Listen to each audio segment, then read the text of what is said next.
Hey everyone, Kanye West has always been an enigma, ever since he was massive and had a following. And I'd even go as far to say that he's a league of his own, doing stuff that he wants to do. But I don't mean in a good way, I mean more about his relations with other people. His one important factor of being famous is having good ties in the same industry as you. But as you'll see in this video today, it feels like he barely sees any long-term benefits from working with other people. So once he decides he doesn't like someone, he'll just stop working with them. Of course, it's not a big surprise with his history being bipolar, as well as the most recent phase, which I guess shows that he probably won't be the last of his situations with other people. These days, it's common to see Kanye West absolutely lash out on artists who once considered him as a mentor. For instance, there's this infamous clip that surfaced in 2018 where he said, "The f I'm doing giving Wanna Love You to Tiana." Was that 2018? Oh, it looks more recent. I'm doing, bro. That shit with 3 dark fantasies that I gave away. These don't appreciate me. All these trying to use me. I'm the greatest artist living, and I can do everything. I feel so bad for that girl on the right being like, okay, can I just take a picture real quick? Sorry, I have to get paid. On my tombstone, it's gonna say, I deserve to be here because I signed Big Sean. The worst thing I've ever done was sign Big Sean. But where did it all go wrong for Kanye and his Proteges? And is it really safe to say that he's at fault for this disaster? When it comes to artists, I really feel like in this video he's gonna bring up like the recent stuff. Yeah, it's kind of recent, where he tried to be a Nazi. It's going bat crazy.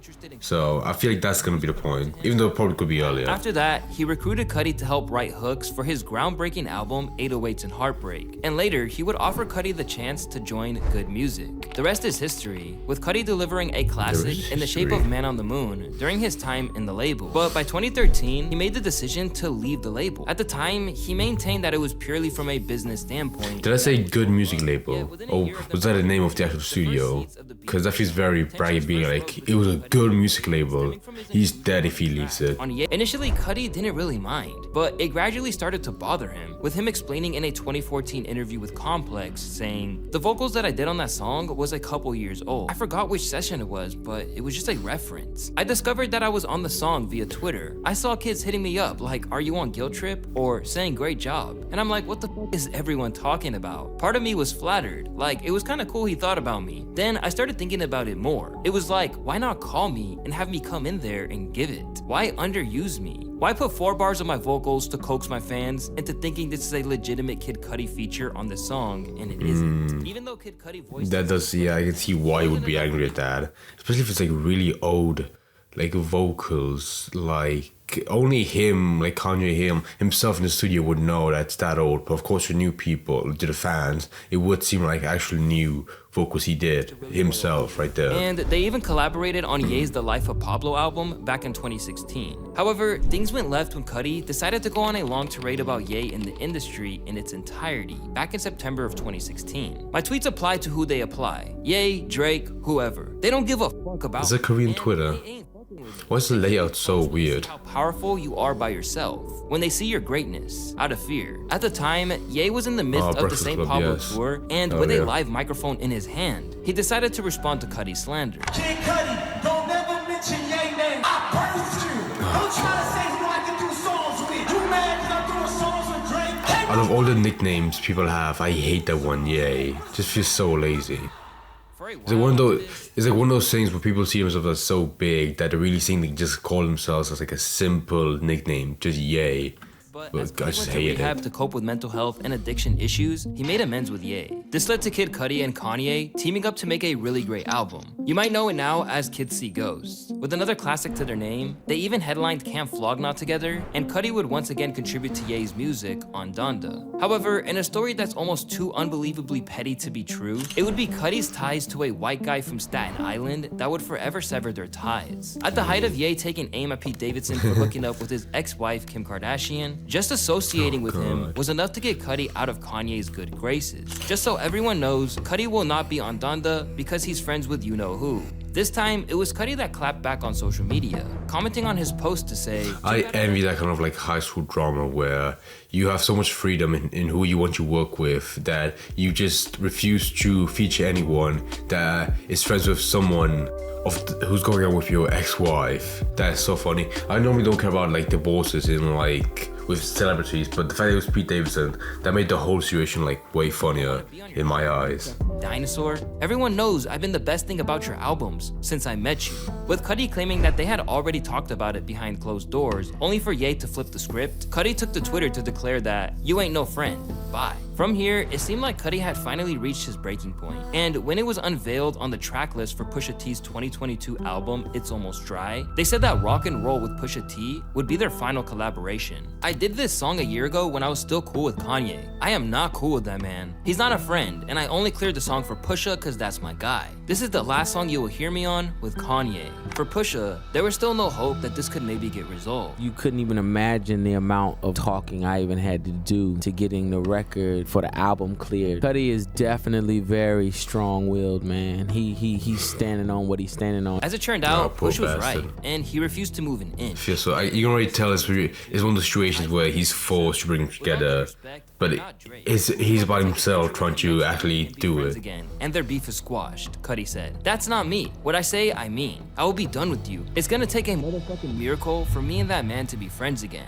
I don't see it happening. He gonna have to become a monk. Where Ye's continued disrespect and disregard. Oh my god, that would be like part of his next character arc where he sees himself as so enlightened that he would be like a monk for like at best 2 weeks, and he will return to whatever like mansion he lives in, as opposed to staying like it's some peaceful mountain. Slander from Mr. West is Travis Scott. Although he's never formally been signed to Good Music and only worked as an No, that was called Good Music. Okay, Travis I was about to Scott has say. spent years under Kanye's wing, to the point that he's even referred to him as his stepfather. As was the case with Cudi, everything was cool between them when Travis was clearly the student and Ye was the master. But once he began to have clout in his own right, that's when things got a little difficult. It all started with what Ye saw as a sneak diss from Drake on Travis Scott's Sicko Mode. There's tons of lines from the song that are deemed to be subliminal diss shots at Kanye, such as the line where he said checks over stripes, referring to how Kanye was signed to Adidas and Drake was on Nike. Considering that Ye and Travis weren't just close confidants, but basically brother-in-laws because Scott was dating Kylie Jenner, Ye saw this as massive betrayal and said as much on Twitter. How you gonna be on Travis's song coming at me? Trav should have never allowed that. Fuck that Sicko Mode song, family first and always. From there, West continued to scold Travis for his disloyalty, but eventually they seemed to reach a truce. Meeting with Trav tonight, bet it never be a check over stripes line again on a Trav song on Donda. However, it's That's so minor. How can you really get angry at that like small line? Seems alright. that same day, he posted a pic repping Nike. With speculation running wild, it would actually be Kylie Jenner who'd clarified that they had managed to get over it, and Scott wasn't trying to provoke Ye with his post. He's not being petty, this is a sweatshirt design. The sock is part of the design. Everyone is good, moved on, living life. For anyone who wasn't aware, Travis had a deal with Nike and still does. It's all been talked out. It's only positive energy. Ever since, the beef has been squashed. I would much rather prefer having a Nike deal than Adidas. Adidas just doesn't seem to like have that kind of like prestige a little bit. Travis in his place. You know what I'm saying? I said, if somebody copy me, I'm like, you copy me. You know what I'm saying? I'll tell Trav, like, yo, you copy me, boy. Yo, and it's like, but because I'm the father, the sons got to know they the sons. And if you get out of line while I'm still in this king place, I gotta let you know. Is that a vape head on a bottle of Hennessy? Oh my god. Then on the OG version of Life of the Party from Donda, Ye also had some harsh words about what he saw as Trav pandering to white audiences. Trav, smile for these white people if you want, while we build a team to get Hoover out the joint. Although Trav ultimately let it slide because he sees Kanye as a father figure, it's safe to say that not all of Kanye's proteges see it that way. In the case of Sci-Hi the Prince, he's been willing to come at his neck when necessary. Signed to Good Music in 2010, Sci-Hi was an elite lyricist who just needed a platform, and Ye was happy to give him one when he recognized his skills. For that, Sci-Hi was incredibly grateful. He posted a song with Yellow Wolf on his, this one Tumblr was popular. But then he posted my mixtape out. How old is that? Tumblr was big like a long time ago. So it must have been an old story. He heard my mixtape and my video, and I was just like, wow, you gotta let me meet him. Over the years, Sci-Hi would become an integral part of Good Music, but it certainly wasn't on the front lines. Instead, he has been working behind the scenes and making Kanye's projects as quotable as they are by being a ghostwriter. I've been contributing to some of the biggest projects to come out over the past 3 to 4 years. I mean, how many Kanye songs have you gotten credits on? I think about 30, 40. 30 or 40 songs. Eventually, Sci-Hi got a little sick of working behind the scenes, but not before releasing Elephant in the Room, a track where he took shots at not just Ye, but Pusha and Tiana Taylor as well. Sit the fuck down, Mr. West, I ain't done yet. When you and your little Lambo on Sunset, set. I'm riding with a gun next to me, and it sounds like a little boy playing with a drum set. Pusha shit snapped. Nah, I'm lying, man, that shit's crap. Okay, Tiana got a fat ass, but she won't let nobody in the clique tap. Harsh as his words were, Sci-Hi later backtracked, claiming that it was actually for a concept collab project between them. That was actually an album we were doing. We was gonna do this Dr. Dre Eminem album, and that was a song Kanye actually gave me. I just wanted to make it feel like that kind of vibe when I did it. You know how Eminem used to always go at Dre? That's what I wanted to do. What's crazy is that Colin I don't believe if you're a ghostwriter for that, like I'm on a project, you do want to make like one of your own albums, kind of like fighting back a little bit. the biggest problems considering it contained a sneak diss sent Ye's way. I feel my buddy keep feeling a certain kind of way with me. I'm like, damn, what's going on? My buddy like, yeah, he telling everybody, yeah, this the nigga who wrote this the nigga from Sicko Mode. I'm like, okay, I felt it was kind of strange, but I didn't know what was really going on. I'm like, okay, I don't know about the Drake and Ye beat. That was their thing. I wasn't gonna get into that. That's above my pay grade. But it started kind of tricky. My guy kind of not feeling me like that. Left on the outs with Ye, the fallout from Sicko Mode continued to rage, and on the unreleased version of Life of the Party, West basically said that he can accept no more royalties coming his way from new contributions to Kanye's songs. Sci-Hi told me to my face that Sicko Mode was his biggest song. Well, go, cause Donda was the best ghostwriter I ever had. Sci-Hi must have known that doing anything which Ye could see as disrespect is a bad idea. But sometimes it doesn't matter how loyal you are to Mr. West and his cause. You can still end up being cast aside by him. Just look at Big Sean, for example. Yeah, I was surprised. He just, what was the mental illness he had? I say he had, but he still has it right now with the whole drama. Is it bipolar? I'm pretty sure he said before in the past, like, he's bipolar. Like, I'm not surprised why he would, like, make friends quickly, and no matter how long he's with them, he would just disregard them out of nowhere for no reason. Because I feel like being a celebrity, like, being, like, that massive just makes the whole condition way worse. So imagine this happens on a much more often scale with people that aren't like as big as him, but it happens on more like on a personal level, but we don't see it because there isn't a video or story about it just yet.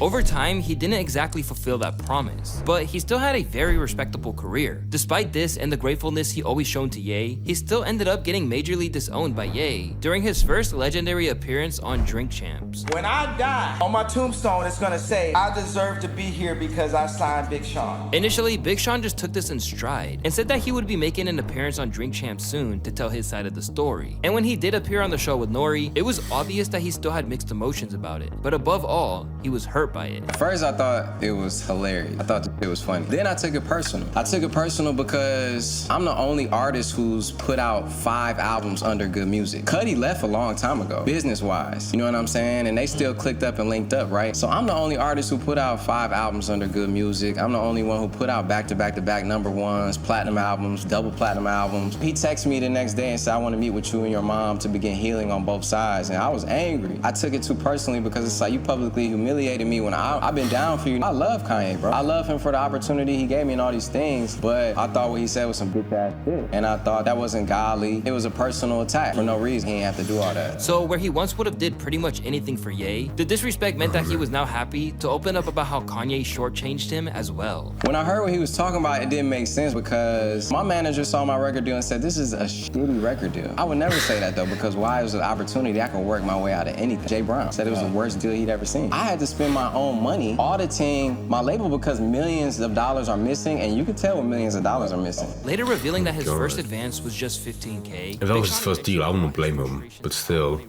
It always sucks having like one big thing in your life, then growing up, or having like time pass and realize like how bad of a deal it was. Big Sean has had a new lease of life, dropping one of his best albums in years in the shape of Detroit 2. However, he wasn't the only person who had something to prove with that album, as its lead producer also knows what it's like to have Kanye turn on you. As to what went wrong between them, Hit Boy has claimed that everything was cool until he started producing for another pop icon. I haven't been a fan of Kanye on a personal or human level since he told me face to face he stopped picking my beats because I worked with Beyonce, said Hit Boy on Instagram. This is after I produced Paris, Click, and a myriad of other songs / projects for him and his label Good Music in the 2 years I was signed to them. Later down the line, he shared with GQ that transitioning from a place of deep respect and receiving mentorship from Kanye to a essentially being left to fend for himself was a challenging experience. Honestly, bro, there were points where I've been driven damn near crazy over this. Being in a position where I know how ill I am, but then people's general perception after I stopped working with Good was that I wasn't basically doing shit no more. It's like every single year I'm catching big joints, I'm still doing big shit, but it's not connecting as much because of the brand. And also when I was doing Paris and all of these records, you never heard Kanye in any interview shouting me out. That was my whole point. It's just like Beyonce wasn't the only person I worked with when I was on Good Music. Bro, I worked with so many artists and I never heard anything until I locked in with her. So that just kind of rubbed me the wrong way. And I had to bury those emotions for years. The way he was speaking just sparked me to tell my side. This is how I feel. Although West had claimed that his issue with Hit Boy didn't stem from him working with Beyonce, it's clear that they must have found some kind of common ground, as evidenced by their collaboration on the track. I don't like that cover. God. Struggle to get back to a favorable position after Ye threw him aside. At least it isn't quite as bad to what happened to Teyana Taylor during her time on Good Music, because unfortunately that spell on the label basically chased her out of the music business. Inking a deal with Good Music in 2012. Wait, her signing into it or her leaving it?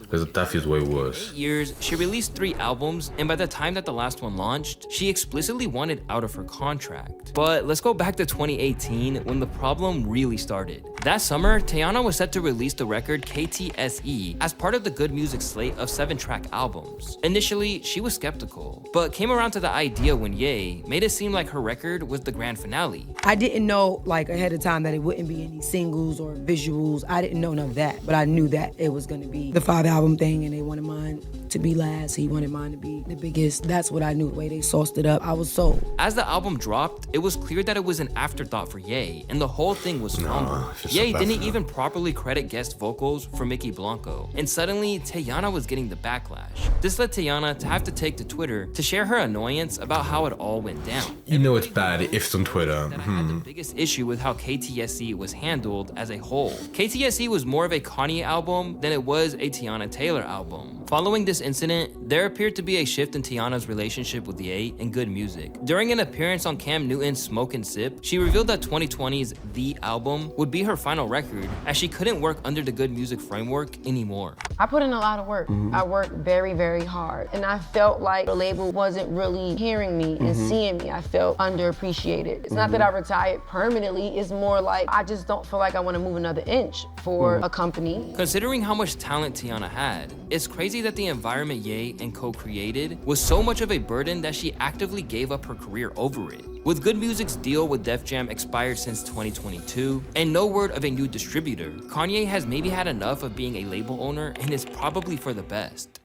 Man, I'm not surprised by these stories because with someone like him, he's probably like one of the prime examples about someone with a huge ego that legitimately has no insight or can't imagine being someone else. That he was just purely focused on himself. I mean, all those stories just sounded like horrible, where he signed someone on, but after like a short month, like barely any time, he was immediately just like shitting on them. But I guess I was kind of wrong about that whole thing in the beginning, where in that era of his life where he was just incredibly bipolar, just loving Hitler openly. I'm surprised there wasn't any story from that time, because from what I can tell, it all happened either before then.